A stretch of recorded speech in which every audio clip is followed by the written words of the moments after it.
My name is Emily Davis, and for most of my life, I felt like I was just there. Not important, not chosen, just the quiet one in the background. My parents died in a car crash when I was 7. After that, I went to live with my grandmother, Evelyn. She wasn't warm, not the cookie-baking, bedtime story kind of grandma, but she was steady, protective, private, and above all, she had rules. I wasn't allowed in her attic. I wasn't allowed to ask about my parents' accident. And I definitely wasn't allowed to ask why there were no baby photos of me in the house. Whenever I did, she'd look me straight in the eyes and say, "Some things are better left where they belong." I used to think she was just old-fashioned, grieving, a little strict. But after she died, I realized that wasn't even the beginning. The funeral was cold, quick. Barely 20 people showed up, most of them family who hadn't visited in years. My Aunt Sharon cried loudest, but she'd barely called Evelyn in the last decade. My cousins whispered behind my back. They assumed I'd inherited the house. I didn't.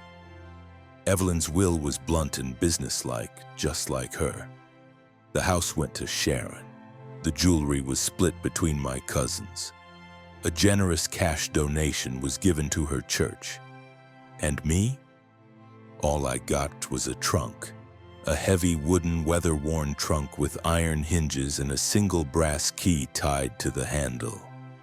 When the lawyer handed it to me, he looked like he wanted to say more, but instead he just said, "Your grandmother was very clear. You're the only one who's allowed to open this." I took it home, set it in the middle of my tiny apartment, stared at it for hours. Something about it felt alive, heavy not just with weight, but with memory. That night I unlocked the trunk, and my entire life began to unravel. The first thing I saw was a stack of letters tied with a red ribbon.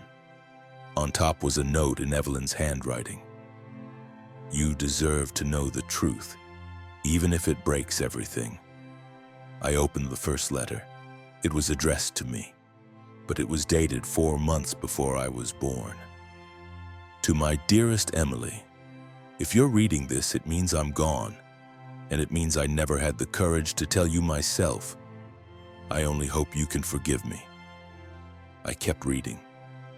Each letter built on the last, revealing a story I never expected. My mother, Evelyn's daughter, hadn't died in a car crash with my father. At least, not my father. She had gotten pregnant at 19. The man's name was never mentioned. Evelyn wrote that he wasn't the right kind and that she took matters into her own hands.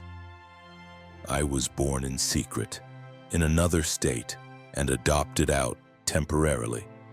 But when Evelyn changed her mind, decided she wanted me, she took legal action to get me back. There was mention of a fight, a court date that never happened, a woman who refused to let go. I stopped reading. My hands were shaking. This wasn't the woman I knew. This wasn't my life. I dug deeper into the trunk. There were newspaper clippings, yellowed and crumbling, about a missing baby in a nearby town. The baby's name was Elise. She had the same birthday as me, same birth weight, same eyes. At the bottom of the trunk was a locked journal, and beneath that, a birth certificate, but not the one I had seen growing up. This one had a different last name and a different mother, not Evelyn. I sat there on the floor surrounded by lies. Tears welled up in my eyes, not because I was angry, but because suddenly nothing made sense anymore. Who was I? Who had I really been taken from, and why? Had my grandmother spent her entire life hiding it from me? I reached for the journal, heart racing, ready to force it open, but just as I turned it over, A small rusted key fell from inside the spine.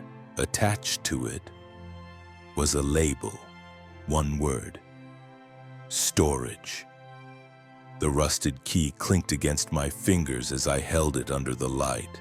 Small, faded, tag still attached. Storage. I didn't sleep that night. I reread the letters twice, hoping there was something I'd missed. A name, an address, a sign that this was all some misunderstanding. But the truth was clear. The woman I'd called Grandma my whole life had lied to me. And now, she was sending me somewhere else to finish the story. The next morning, I searched the local listings. After a dozen phone calls and 3 false leads, I finally found it. A small storage facility 30 miles away. Unit number 311, registered under the name E. Monroe, Evelyn's maiden name. I drove there in silence. The world felt distant, unstable, like my entire identity had been scooped out and left behind. The man at the front desk was polite, didn't ask questions when I slid the key across the counter and told him, "It's mine now." Just led me down a long hallway, the hum of the fluorescent lights buzzing above our heads. Unit 311. The lock clicked easily. The metal door screeched as I lifted it. Inside was dust, silence, and more questions. There were 3 boxes. A rocking chair wrapped in plastic, a single suitcase, and a sealed envelope, yellowed and curled at the edges, placed neatly on top of it all. I picked it up. It wasn't addressed to me, it was addressed to Rebecca Langford. The name meant nothing, at least not yet. I opened the envelope carefully. Inside was a letter and a photo. The photo showed a young woman holding a baby. She looked tired, but happy. There was something in her eyes, something warm. The baby was swaddled in a pink blanket, and on the back of the photo, written in loopy handwriting, "Elise, 1 week old." My heart caught in my throat. Elise, the name from the newspaper article, the baby who had disappeared. The letter, written in the same handwriting, read, "To whoever finds this, if you're reading this, it means I never got her back. I've searched every day, every month, every year. Her name was Elise Langford. She was taken from me when she was only 4 weeks old. I don't know if she's out there. I don't know if she's alive. But if you know anything, anything at all, please, please help me bring her home." Rebecca. I sat on the floor of the storage unit, the letter trembling in my hands. My mind raced. Evelyn had known this woman. She'd kept her name hidden, kept me hidden. I opened the suitcase. Inside were stacks of documents, court letters, case files, visitation records, all under the name Rebecca Langford, all requesting custody, all denied. And every denial was signed by one person, Evelyn Monroe. I felt like the ground had dropped out from beneath me. This wasn't just a lie, it was a theft. My grandmother didn't just raise me in secret. She took me from someone who had begged to keep me. That night, I sat in my car outside the storage facility for almost an hour, holding that photo, staring at the baby, at the woman's eyes, wondering if the warmth I saw in them had ever lived in mine. I went home, opened the journal from the trunk, and used the small key I'd found earlier to unlock it. Inside were pages and pages of Evelyn's thoughts, from before I was born and all the way through my childhood.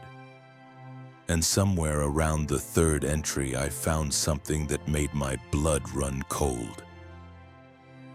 I knew she'd never give up the child willingly. That's why I had to move quickly. I did what I had to do.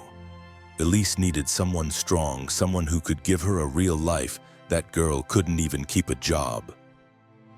That girl She was talking about Rebecca. I kept reading, entry after entry, judgment, rationalization, control. Evelyn hadn't rescued me, she'd rewritten me, and worst of all, she knew. She knew this secret might come out one day because taped to the inside back cover was a final note. If she finds this, then I've failed. But at least she'll know I loved her. Even if I lied to do it. I didn't sleep that night, not because I was afraid, but because I was awake in a way I'd never been before. My whole life I had existed in silence, like background music no one ever listened to. Now every second felt louder, sharper. I wasn't just someone's granddaughter anymore. I was someone else's daughter. By morning I had one goal: find Rebecca Langford. I started with old case files from the suitcase, piecing together names and addresses, some of which had long expired. Then I dug into online directories, message boards, genealogy sites. Most led nowhere, until I found a post on a small, barely active forum. The title was simple: Still Looking for Elise, born 1995, stolen by family. The username r.langford43. My heart skipped. The post was dated just over 6 months ago. She was still looking. After all these years, she hadn't stopped. I clicked the profile. The location said Norwich, Vermont. It wasn't far. I stared at the screen for a long time, fingers hovering over the keyboard. What do you even say to someone like that? Hi, I might be your daughter. Sorry it took me 28 years. Surprise? I closed the laptop and grabbed my phone instead. I needed answers first, and I knew someone who might have them. Aunt Sharon. If Evelyn had stolen me, covered it up, and raised me like a possession, then maybe Sharon knew something too. I hadn't spoken to her since the funeral. But when I showed up on her doorstep with red eyes and the birth certificate clutched in my hand, she knew it wasn't a social visit. Her face went pale the second I said Rebecca Langford. Where did you hear that name? From Grandma's journal and the trunk. I found letters, documents. Sharon sank into her chair like her legs gave out. She looked at me, really looked at me, in a way she hadn't since I was a child. She told me Rebecca was unstable, she whispered, that you were abandoned, that she saved you. I stared at her. You believed her? Sharon didn't answer, but her silence was enough. She hadn't believed it. She'd just chosen not to ask questions. You were a baby, she said finally. By the time we knew anything, Evelyn already had custody. She threatened anyone who tried to dig deeper. What about my parents? What about the crash? Sharon shook her head. There was never a crash. I think she made it up to scare you off asking. So all of it. The bedtime stories she never told. The way she flinched at certain questions. The attic I was never allowed into. It was all part of the same lie. That night I sat on my apartment floor and picked up the photo again. Rebecca's eyes still felt familiar. Like something lived in them I had seen in my own reflection once or twice before Evelyn shut it down. I couldn't wait anymore. I found the number on the forum profile. It was public. I dialed. It rang twice, then 3 times, then, hello? The voice was soft, weathered but sharp. I froze. Hi, I whispered. Is this Rebecca Langford? There was a pause, a long one. Who's calling? I took a breath I didn't know I'd been holding.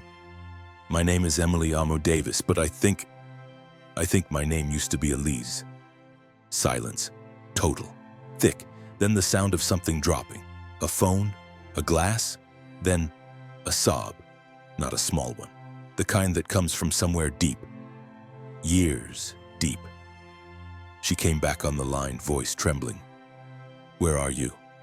I'm in New Hampshire. I found a trunk my grandmother left me with your letters, with everything. Another long pause. I never stopped looking for you, she whispered. My throat tightened. I know. I think I'm ready to see you. I pulled into the gravel driveway of a little blue cottage just outside Norwich, Vermont. It was quiet, nestled between tall trees. Wind chimes danced gently from the porch roof.